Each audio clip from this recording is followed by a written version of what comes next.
it. Okay. Um, so the convention this year, obviously, and I want to speak specifically right now to Baltimore because last year the convention returned to the Baltimore area for the first time in about 60 years.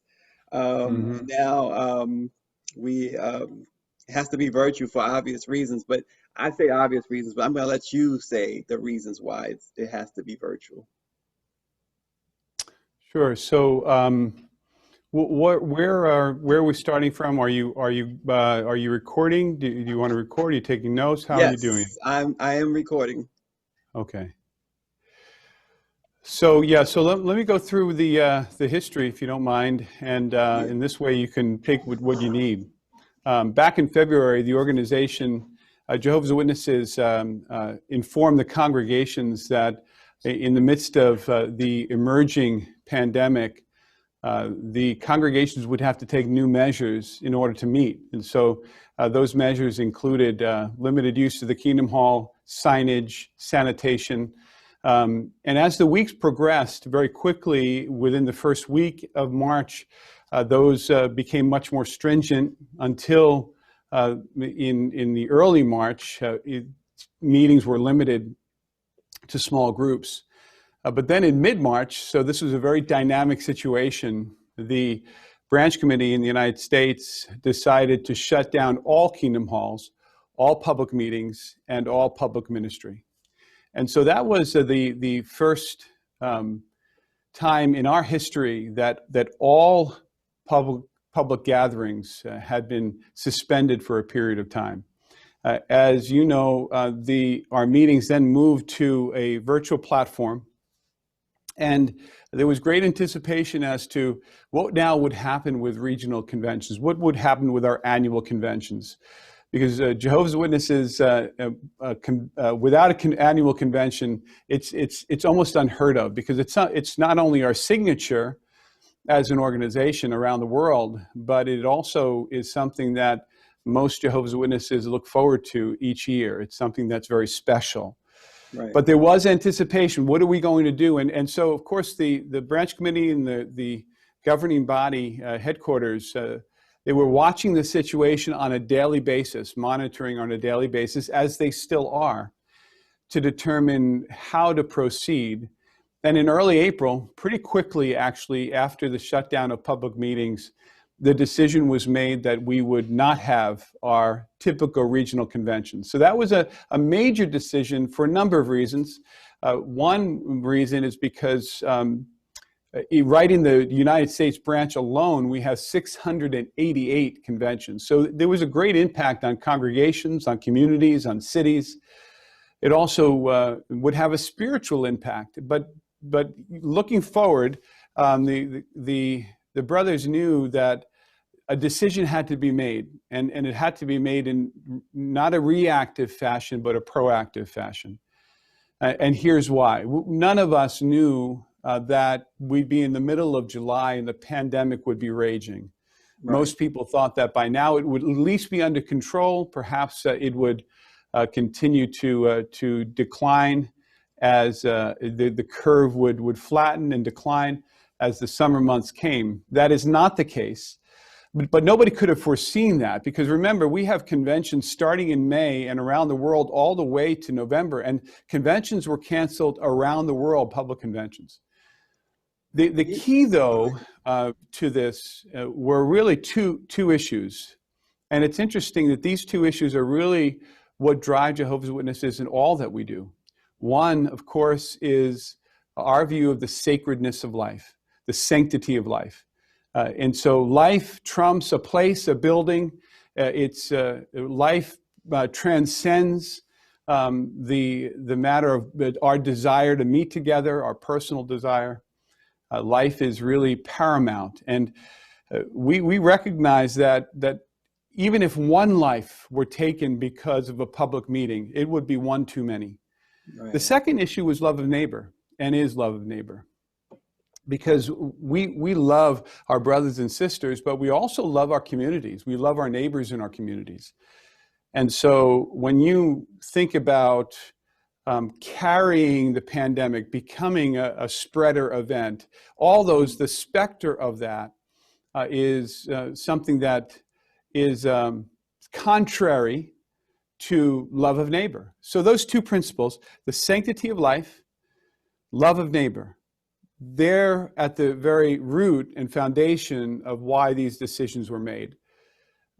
But what's interesting is that they're the same principles that move us to knock on doors and talk to our neighbors about the gospel. They're the same principles that have us invite people to our public gatherings, that we want them there. We invite all to our conventions.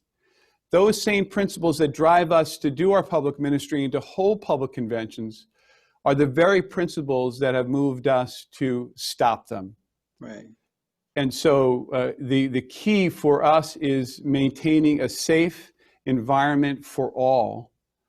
And we knew as an organization that would only be possible by moving this to a virtual platform. Interestingly, the decision also had to be made proactively rather than reactively.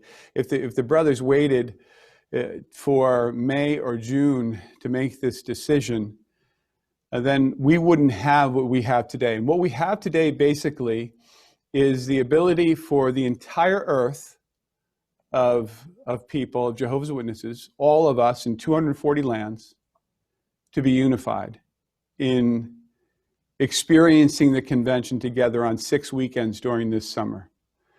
Now, why did a decision have to be made proactively? Well, when you think about what it takes to deliver a convention to the world, it's a mammoth, it's staggering task, right? Because think about... Let me ask you this, and I'll let you continue because it's great information. You mentioned it being a staggering task. How far in advance do you normally plan for conventions? That's a whole different story. So do you want me to start down that road now? Because that's completely different. Well, yeah, I like that because I think it will jive with what you're saying because why don't I, if you don't mind, why don't I, if you need me to restate something, I'll restate it. So let me go through it. Okay. And then you'll see where I'm going, okay? You go. Is that okay? All right. So the reason why a decision had to be made proactively in April rather than waiting for us to see what would happen with this pandemic is because to deliver a convention to the world is a staggering, monumental task.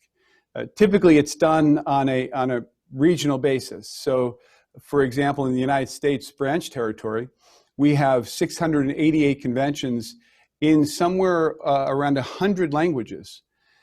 So think about how translating that on a virtual platform, how difficult that would be. So first, what had to happen was all of the talks had to be filmed. All of the talks had to be recorded. Then there needed to be production done. It needed to be done safely during a COVID-restricted environment where very, very small crews were used, and it needed to be done in a very safe fashion. And then it needed to be translated. So transcripts needed to be taken of each of the talks, 3 days of content, and it needed to be translated into some 511 languages in whole or in part. Yeah. So think about now the delivery of that within a 2-month period to the entire world at the same time, and getting it onto a virtual platform. It's really a miracle that it's happened. A lot of prayer, a lot of work. Particularly was it difficult because of the restrictive, COVID restrictive environment that we were dealing with, where most who were volunteering on this project were doing it from their homes without the kind of equipment and support that they would typically have. What's also interesting about this convention is that what we do as an organization is we plan conventions well in advance. Our conventions are planned at least 5 years in advance because even just you think about the feature drama that we have, which spans typically over 2 days as it does this year. That needs to have a treatment approved. It needs to be written, the script. There needs to be a production of that film. Then it needs to go into post-production. So that takes years in advance to do. So when you think about 5 years ago, let's just say, the theme of this convention being decided upon as Always Rejoice, all the work that went into that, and then coming to today and seeing where we are in history and being surrounded by the difficulties that we're facing, really how appropriate the theme Always Rejoice is in a world where many have lost their joy for good reason. The sickness around them. Many have experienced the death of loved ones. They've experienced the loss of jobs. But this convention will continue to teach us that joy is really it's a quality of the heart.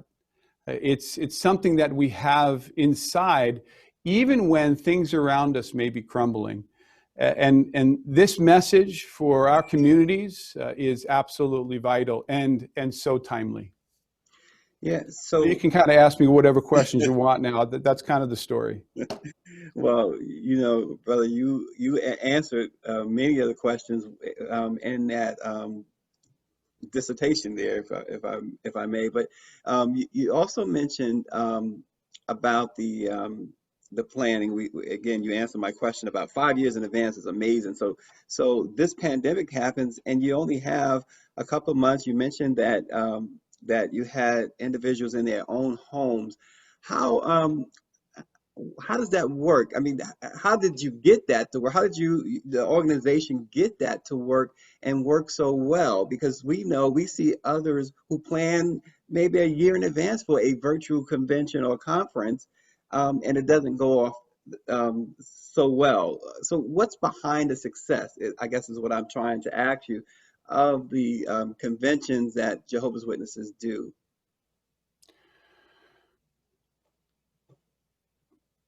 I think that the organization, it accomplishes things that have never been accomplished before. 1,000 languages on our website, reaching the world. And it does it for the right reasons, the right motives. So when the right motives are there, it's not economic. There's no paywall to our website. There's no charge, or we don't even have to give an email address to watch our convention. When you do things for the right reasons, you're blessed by God for that. And so the answer to how this is accomplished is through the hand of God. A lot of prayer, but also His blessing on an organization that is very organized and that has willing workers who are willing to accomplish a task even when it's difficult, and really. It's very obvious to all Jehovah's Witnesses that our Creator wanted us to have this program together this year. And that was accomplished. He didn't want one of us to miss it. And so I think the answer is it was blessed, a lot of prayer, good organization, and the blessing of God. Yeah, and a lot of people outside of, and you can remind those who will be reading about this and watching this, how many Jehovah's Witnesses there are worldwide. But even outside of that number, I understand that there are millions more who do take in the convention. Can you tell us the effect that the conventions have had, not just on witnesses, but on others? Well, here in the United States, we have 13,000 congregations, 1.3 million Jehovah's Witnesses, but typically at a convention, we'll have well in excess of that, somewhere in the area of between 1.6, 1.5 to 2 million people who attend our conventions collectively, depending on the year. So around the world, the number, again, is far in excess of the 8.5 million Jehovah's Witnesses that there are in congregations. And one of the reasons is because, there's a number of reasons. One is because we invite everyone. They're public, they're free, and we put an invitation in everybody's door, typically. A second reason is because many come back to the organization who have shown interest in the past. at this time of year because it is a special event. And a third reason is because some are introduced to the organization for the first time with these conventions because they are beautiful events of camaraderie, Bible education, and peace. And so, yes, the effect of these conventions go well beyond Jehovah's Witnesses, the 8.5 million Jehovah's Witnesses in the world. Additionally, places like Baltimore and other areas of the United States and other places, like Baltimore, Cleveland, Reading, Pennsylvania, Wilkes-Barre, Pennsylvania, Johnstown, Pennsylvania, and the list goes on. All these small cities, we go in for that week, and we have a dramatic effect on people who don't attend the conventions.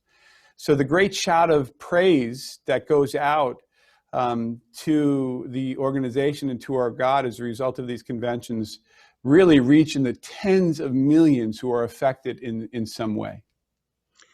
And lastly, how are you able to? You mentioned that there's no sign up for the website. There's no, when you have the physical convention, there's never a charge. How is it that you're able to produce such a convention? It's usually 3 days, and in this case, now of course it's virtual. But how are you able to produce that being free? Yeah, and of course there is a cost to a virtual convention. People think that downloads and websites are free, but there is a cost to it. Here's what Jesus said to his apostles, and we have always, as an organization, taken this to heart. You receive free, give free.